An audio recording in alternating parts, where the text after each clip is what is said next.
Poursuivons notre récit sur l'habitabilité de la planète Mars à travers le temps. Après moins 3 milliards d'années, on entre dans une troisième ère sur Mars qu'on appelle l'ère amazonienne. C'est l'ère que nous continuons à vivre aujourd'hui. On imagine là une atmosphère relativement fine, pas propice à l'eau liquide, et puis quelque chose d'assez stable.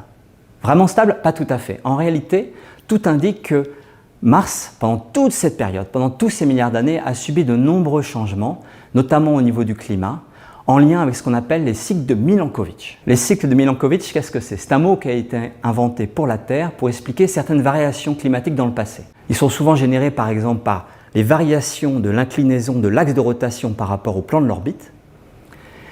Sur Terre, cette variation est de plus ou moins 1,4 degré et on pense que c'est cela qui est à l'origine de la formation des ères glaciaires, interglaciaires, donc des changements climatiques majeurs. Sur Mars, on a pu montrer que l'axe de rotation a pu s'incliner entre 0 degré et plus de 60 degrés. L'obliquité varie considérablement. Alors évidemment, on peut imaginer des grandes variations climatiques. On imagine que si l'obliquité était plus basse qu'aujourd'hui, par exemple de 5 degrés ou de 10 degrés, à ce moment-là, peut-être que l'atmosphère de CO2, qui existe encore aujourd'hui, a pu former des glaciers de glace carbonique. Bref, l'atmosphère s'est complètement effondrée sous forme de glace et il ne restait plus qu'une atmosphère ténue d'azote et d'argon. Et on peut se poser la question de savoir si, à ce moment-là, n'ont pas été effacées de nombreuses archives géologiques qui dateraient de l'époque précédente. Quel genre de photochimie on a pu avoir là-dedans? On n'en sait rien, mais on mène l'enquête. Inversement, lorsque l'obliquité de la planète Mars a pu dépasser la valeur d'aujourd'hui jusqu'à 30, 40, voire 60 degrés, tout indique qu'elle était alors beaucoup plus humide. Alors, pas beaucoup plus chaude, mais certainement beaucoup plus riche en nuages, en glace. Et on peut montrer qu'une grande partie de la surface de Mars a alors pu être recouverte de glaciers, de sédiments d'origine glaciaire, etc., etc. Alors, qu'est-ce que ça veut dire du point de vue de l'habitabilité et de l'eau liquide? Eh bien, dans les archives géologiques de ces époques-là, en particulier lorsque Mars était à haute obliquité, il semble qu'il y a pu avoir parfois quelques écoulements très énigmatiques, hein, mais on voit parfois des petits ruisseaux et qui semblent indiquer qu'il y a pu, de manière extrêmement épisodique, avoir de l'eau liquide. Tout ça est encore spéculatif et en particulier, on peut imaginer que certaines de ces traces se sont formées en fait sous les glaciers. On trouve ça sur Terre, ce sont des écoulements sous-glaciaires, pourquoi pas sur Mars? Enfin, nous arrivons à l'époque actuelle, aujourd'hui, où je vous ai dit qu'il était peu probable qu'il se forme de l'eau liquide à la surface. On n'en a jamais vu et la pression est en théorie trop faible pour que de l'eau liquide puisse vraiment se former et être stable. Néanmoins, on a observé quelques indices intrigants sur la formation d'eau liquide et ils ont souvent fait la une des journaux ces dernières années. En l'an 2000, par exemple, la caméra de la sonde Mars Global Surveyor a détecté des ravines, en anglais on appelle ça des gullies, absolument fascinantes, qui semblent correspondre exactement à ce que l'on trouve sur Terre lorsqu'il y a de l'eau liquide qui déclenche des éboulements de terrain, des debris flows, on appelle ça, le tout en présence de neige qui fond par exemple dans les montagnes.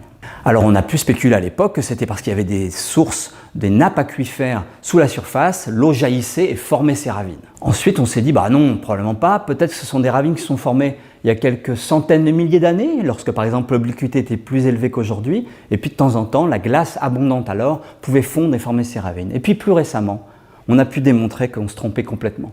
Ces ravines qui ressemblent vraiment à des petits ruisseaux de liquide ne sont pas formées du tout par l'eau liquide. Tout indique qu'elles sont formées en fait par la glace carbonique, à moins 135 degrés.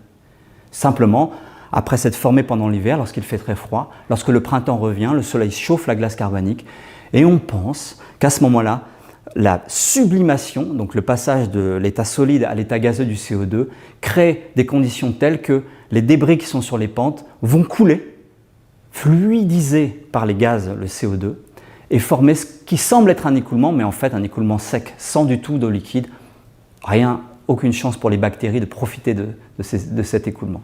De la même manière, plus récemment, à partir de 2011, on a découvert un phénomène très amusant qu'on a appelé en anglais les Reticulum Slope Lineae, RSL dans notre jargon, qui sont des écoulements un peu sombres qui jour après jour semblent s'écouler sur les pentes les plus chaudes de Mars. Alors c'est marrant parce que ce sont des régions où la température est supérieure à 0 degré. Il y en a vite fait, lorsqu'on va un petit peu vite, de penser que peut-être qu'il y a de l'eau liquide, peut-être de l'eau liquide sous forme de saumure, une eau qui serait stabilisée par la présence d'une grande quantité de sel, et ça formerait ça.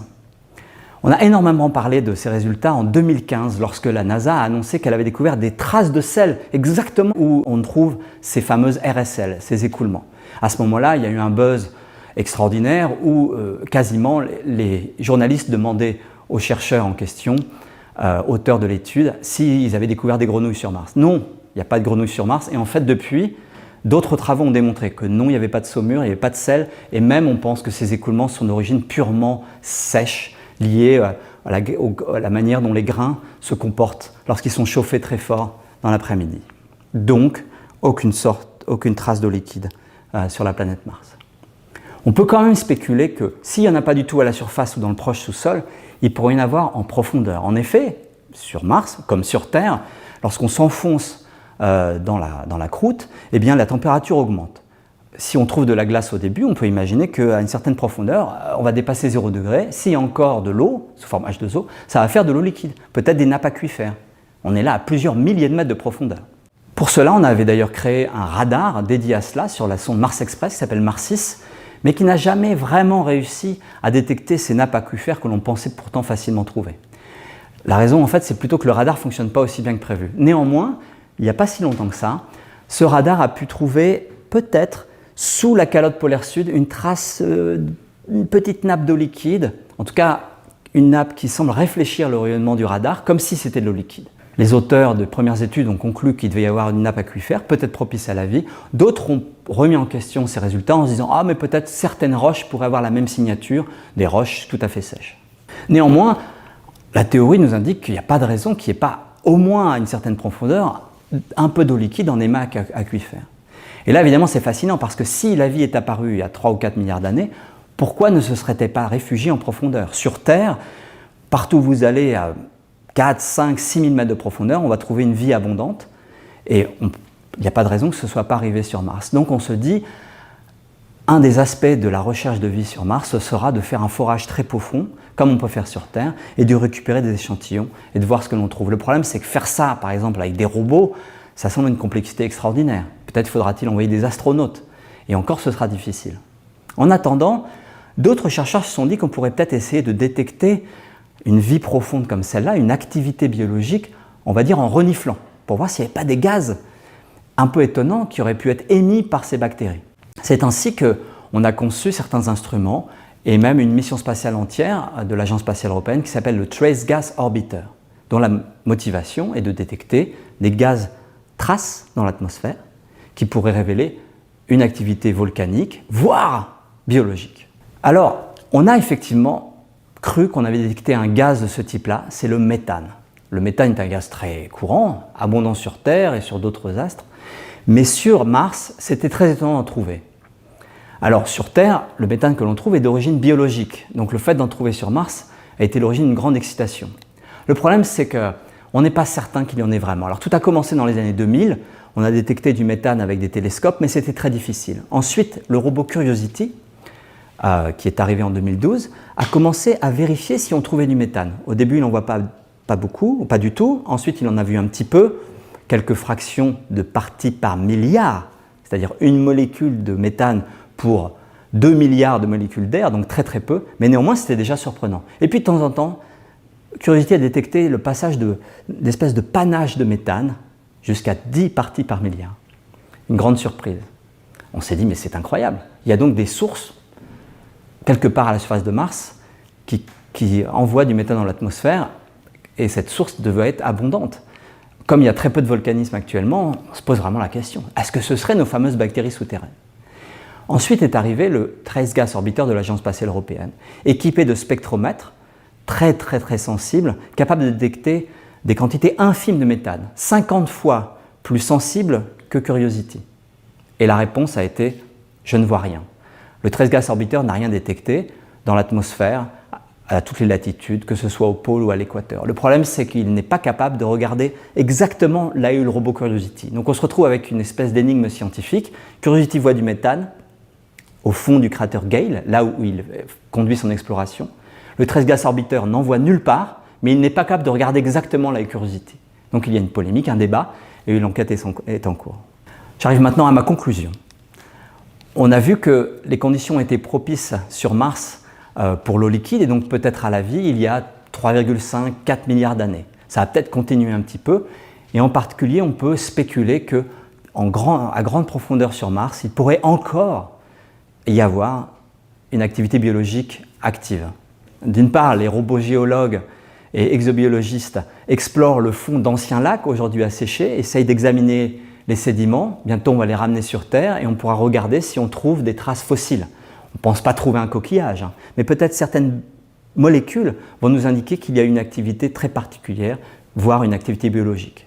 Dans un lointain avenir, on sera peut-être capable de faire un forage profond et d'aller récupérer des roches imbibées d'eau dans une nappe aquifère, là où sur Terre on trouve facilement des bactéries. Quels seront les résultats de cette enquête? Alors, si on ne trouve rien du tout, on se dira, il ne suffit pas d'avoir de l'eau liquide pour que quelque chose démarre. Il a fallu quelque chose de supplémentaire sur Terre pour qu'une chimie particulière génère la vie. Si on trouve un petit peu, on trouve des molécules étonnantes, peut-être, en s'y prenant bien, à terme, on pourra trouver des étapes entre le non-vivant et le vivant, quelque chose qu'on ne trouve pas du tout sur Terre. Sur Terre, la moindre molécule organique est souvent d'origine biologique moderne, avec des bactéries très sophistiquées. Et puis enfin, si on trouve littéralement des traces de vie, voire une vie active en profondeur. Alors là se posera une question fascinante, c'est de savoir si c'est une nouvelle genèse ou au contraire cette vie ressemble à celle de la Terre. Cette vie pourrait ressembler à celle de la Terre. Pourquoi? Parce qu'il faut savoir que lorsque les planètes étaient jeunes, à l'époque où la vie est apparue sur Terre et où peut-être la vie est apparue sur Mars, les deux planètes échangeaient des roches. En effet, il y avait beaucoup d'impacts. Certains de ces impacts éjectaient des roches dans l'espace. Ces roches, au bout de quelques milliers d'années, retombaient sur l'autre planète. En particulier, on pense qu'il y a 20% des roches qui ont été éjectées de Mars ont fini par tomber sur Terre. Donc peut-être que la vie est apparue sur Mars et que cette vie a fini par ensemencer la Terre. Ou l'inverse. Bref, peut-être que les deux vies ne sont pas indépendantes. À ce moment-là, si on trouve de la vie une vie identique sur Mars que sur la Terre, on ne pourra pas conclure qu'il est facile que la vie démarre dès qu'on a de l'eau liquide. Si on découvre sur Mars une seconde genèse, c'est-à-dire des formes de vie sans aucun rapport avec ce que l'on trouve sur Terre, basées sur autre chose que de l'ADN par exemple, à ce moment-là, ça voudra dire que dès qu'il y a de l'eau liquide quelque part, avec les ingrédients qui vont bien, alors une chimie complexe qui pourra donner une forme de vie démarre. Et ce sera la preuve que peut-être partout ailleurs dans la galaxie, dès qu'il y a un océan, des lacs, des rivières, une forme de vie a peut-être pu démarrer.